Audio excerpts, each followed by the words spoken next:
The Hindenburg is the famous airship that met its fiery death in the year 1937. To this day, it's still the largest flying object ever to be built. It was built in Germany and funded by the Nazis, which is why the swastika is on the tail. Most of the space inside the ship is taken up by 16 large gas cells.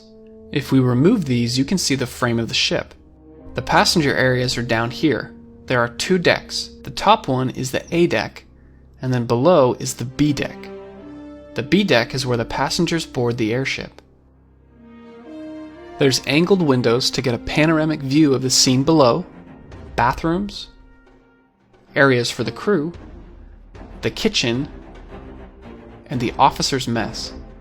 This room is the smoking room. It was pressurized so that there was no chance of any hydrogen leaking in. And yes, hydrogen is flammable. The stairs here take us up to the A deck, which is where the passengers spent most of their time. There are more windows on both sides of the ship. Here's the reading and writing room, and the lounge area complete with a grand piano. The passenger cabins have 2 bunks each, and the dining room was on the other side. So now we've seen all the areas where passengers can go. Let's see where the crew members could go. On the B deck, this hallway is called the Kiel Corridor, which led to a walkway through the entire bottom of the ship. Towards the front of the ship is the mailroom and the radio room. Right below here is the control car. This is the command center of the ship, which you can see from below. This is the rudder wheel, which helps move the ship to the left or right by controlling the rudders on the very back of the ship. This is the elevator wheel, which controls the pitch of the ship. Ideally, we want the ship as level as possible to keep the passengers comfortable. This is done by the elevators on the very back. The officers' quarters are here so that they are close to the control car. Along the Kiel catwalk, you'll find plenty of these fuel and water tanks.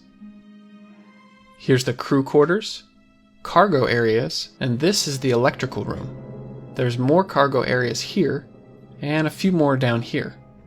And then crew quarters for those that work towards the back of the ship. Along the side of the ship are 4 engine cars with propellers to help move the ship forward. There was always a crew member stationed at each engine car at all times of the journey. This walkway is how the crew could get to the engine car. Along the Kiel corridor are several shafts with ladders so that crew members could climb up higher. These shafts were also used to ventilate gas. This walkway through the center of the ship is called the axial corridor.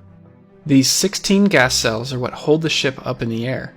The cells were originally intended to be filled with helium, but instead were filled with hydrogen. If we look at the periodic table of elements, hydrogen is the lightest element, which means it will provide the most lift. Unfortunately, it's also highly flammable. So the intent with the Hindenburg was to actually use helium, slightly heavier but also much safer.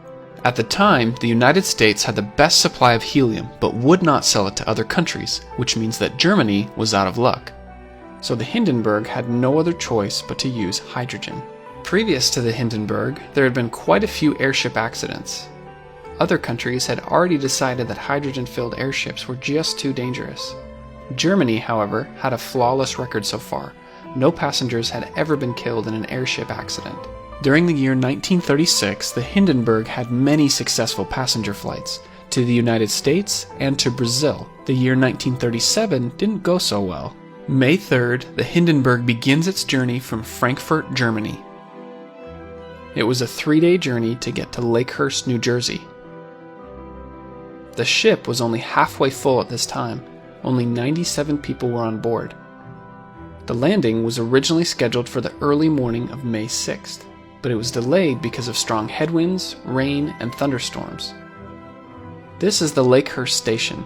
It has a hangar to park the airship when it's not flying. This is the mooring mast. For a normal landing, the nose of the ship will be attached here while it's on the ground. On the evening of May 6th, there were many people on the ground, including spectators, news reporters, and crew members ready to help bring the ship in. At 7 p.m., the ship made a first pass over the landing site and slowly circled around for the final landing. At this point, the ship was 12 hours late, so there was an urgency to land as there were many passengers waiting to board for the return trip back to Germany. For some reason, the tail of the ship was low, a possible hydrogen leak. At 7:21 p.m., the ship released the handling lines for the ground crew below. 4 minutes later, the ship bursts into flames at the top in between gas cells number 4 and 5.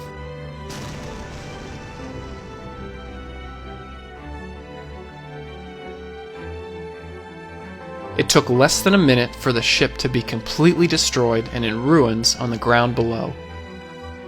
Of the 97 people on board, 62 of them survived the crash. Let's take a look at the explosion again. Right after it happens, the tail begins to fall. The flames travel through the axial corridor and out the nose of the ship. Everyone on board is thrown off their feet with a sudden jolt. Since they're about to land, most passengers are already at the windows, and it's a good thing too. As the ship gets closer to the ground, many were able to jump and run away from the burning ship. Others were not so lucky. No one knows for sure what caused the ship to catch on fire. Unfortunately, most of the evidence was burned up.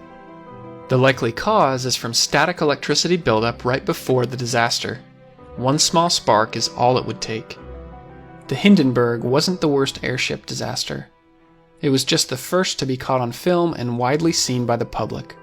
Because of this, airship travel as a means of transportation was brought to an end. Any airships that are still in use today will definitely use helium and not hydrogen.